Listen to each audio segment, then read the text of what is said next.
Hi, and welcome back to Score Connect. We are talking with Bill McClesky, the founder of Mitech Partners, and he is about to tell us where we can get all of the money. All of the money. Bill knows exactly where it is, and he's going to tell us where it is. So really, if you're starting a tech company, if you're starting an app, if you're starting anything, we just talked about it, coders aren't necessarily cheap. That kind of development isn't cheap. And one of the biggest barriers to entry might be funding. In your experience and all the connections you have, where can some of these business owners try to start to find good funding for these projects? Yeah, that's a great question. I get it a lot.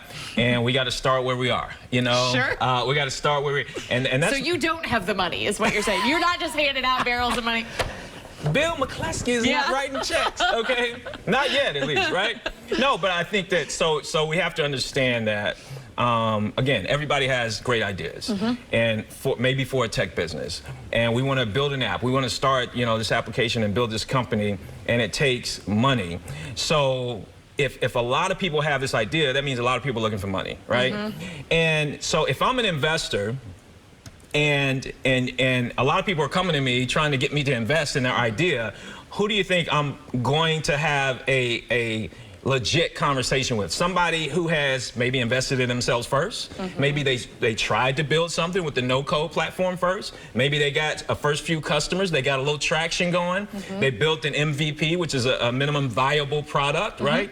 Of what they want to do with the app. I'm going to talk to somebody who's already moving forward, right? So that's why I say we got to start where we are. We can't just have an idea and then say, I need some money, right?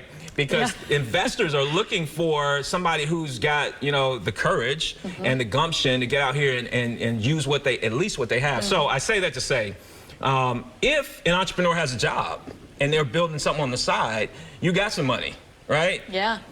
Start funding something with yourself, right? And that may be subscribe to one of these no-code platforms. It may be $50 a month, okay? So if you got a job, at least start there. Start talking to people, start getting customers, start getting users on whatever you build. And then friends and family. You know, we got to talk to people who believe in us, right? You know, it's amazing sometimes. You know, a buddy of mine told me that his uncle paid for his college education. And then when he wanted to start a business, his uncle was like, I'm not investing in your business, right? And I thought that was interesting, right? Did he not do well in college? Is well, that what he graduated. No, he's doing well. He got a great job and everything. But I think that there are some people who may, in your family or people that you know, and you'd be surprised. You know, folks will invest in you. And the other thing is, a lot of times we don't need as much money as we think we do.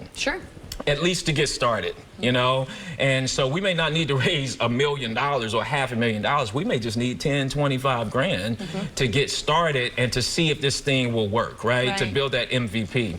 But then after that, hey, once we've got proof of concept, once we've got some traction, maybe we got a few customers, a little revenue going, we can go start talking to angel investors. We can start talking to folks and say, hey, I've got a model that works. All I need to do is throw some money on it, some gasoline on this fire, right? So we can blow this thing up. And that's what investors are looking for. And then the other thing is, too, look at the traditional resources for funding, banks, you know, credit unions. I think nowadays a lot of financial institutions are becoming more open to funding entrepreneurs, you know, especially those who may have, you know, a background or a W-2. I mean, you can look. I had lunch with a bank last week, and they flat out told me, listen, we'll fund startups, we'll do a line of credit, we'll do all this stuff. And they're eager to find entrepreneurs to help. Yeah, but I bet the banks, just like the angel investors, are looking for people who are willing to invest themselves. Absolutely. Invest in it themselves, being two different things, right? And so putting in that elbow grease, if you will, and showing that I've got some skin in the game before I'm asking you to put skin in the game. And investors and banks, they're investing in the person. They're investing in the entrepreneur. And not necessarily the idea, right? I mean, I got friends who've raised millions of dollars and I still don't get their idea. But they are amazing people. And you know, if I had to bet on them, I would bet they're going to win. You know, that's what people are investing in. So we got to understand that. People buy you first. Exactly. Yeah, absolutely. So all of this sounds really amazing, and it sounds like we can build something and we can start where we're at with what we have and all those things. But it's a lot. It's a lot to build a tech company. Obviously, you have done that. I don't have to tell you. What's the real time frame here? Because we hear a lot about overnight successes, especially in the app world and things like that. Things that we've never heard of before all of a sudden have, 12 million users, and it's just the craziest thing. And it just feels like they came out of nowhere. But I think in actuality, that's not how these things are built. Can you share a little bit about not only your experience building Mitech, but also what does that journey look like to really get to something that's a little bit more successful or viral? Yeah, so when we built our platform at Mitech Partners, it took me a couple years just to get the platform built.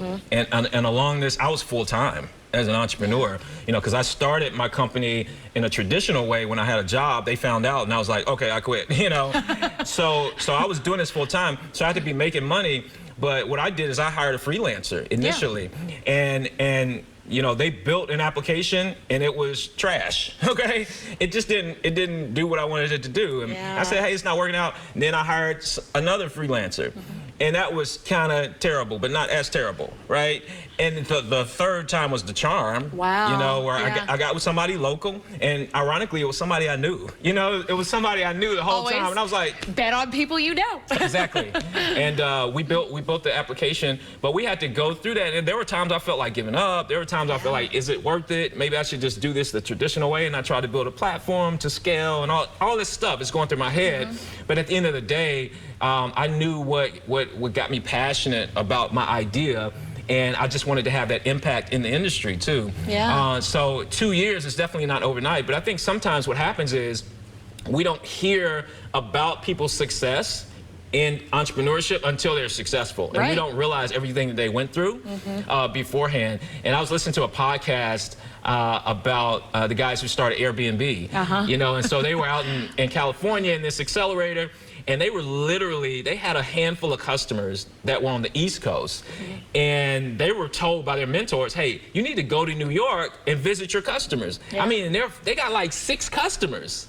And they're flying in New York to interview their customers, saying, hey, why did you do business with us? And blah, Zoom blah. is a thing that exists at this point, I think it did back then, but I mean, it's crazy. And but when we hear about Airbnb now, we're like, oh man, they blew up. And for like a year or two, I mean, they just had a handful of customers. They were trying to figure this thing out, right? So we just got to understand, like, the journey is really what's key. And some people, it's weird. Some people start as entrepreneurs above ground zero. And what I mean by that is they just maybe have more experience, more skill set, more connections. Some people start below ground zero, right? And we have to realize where we are, right? And for me, I had to get to ground zero first and then excel. And that may take more time too, but if we have long-term thinking, and if we know the impact is for sure that we're going to have on our industry and in our community, then we can make it happen. No, that's awesome. And I think last week our last show was with Sherry Deutschman, who's the founder of Brain Trust. And one of the things that we went over is how sharing the failures is so much more impactful than sharing the success, because it's great that you're successful, and somehow that makes us feel like someone is qualified to speak to us. But at the same time, you sharing some of the struggles and the time frames that it took you to create Mitech is, he didn't do that overnight, right? And so it might take me a couple years. It might make 2, 3, 4, 17 tries before I actually get to the right combination of people and services and money and connections. So it's really helpful. I appreciate you sharing that with us today. So we're going to come back after the break and get a little bit more information about where we can learn about Mitech Partners, as well as some of the organizations that Bill shared with us today. Join us.